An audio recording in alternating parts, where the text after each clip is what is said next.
দৈনিক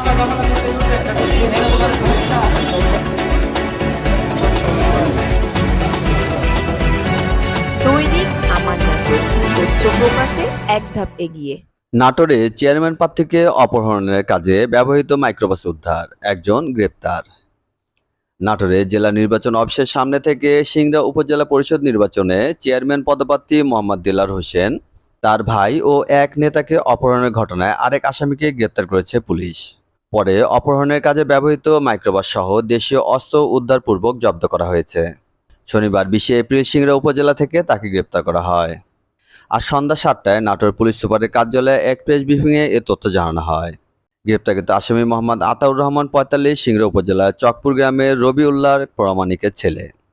প্রেস ব্রিফিংয়ে জানানো হয়, গত সোমবার 15 এপ্রিল মনোনয়নপত্র দাখিলের জন্য দেলার হোসেন ব্যাংকে জামানতের টাকা জমা দেওয়ার জন্য বের হয়।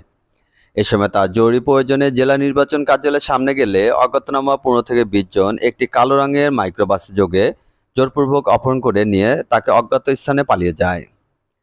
পরবর্তীতে ভিকটিমের ভাই মুজিবুর রহমান নাটোর সদর থানায় একটি মামলা দায়ের করেন।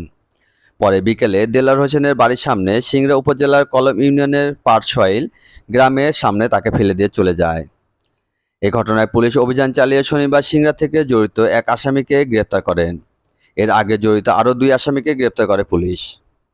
আরও জানানো হয়, গ্রেপ্তারকৃত আসামির তথ্যে অপহরণ কাজে ব্যবহৃত মাইক্রোবাসটি আসামির বাড়ির গ্যারেজ থেকে জব্দ করা হয়।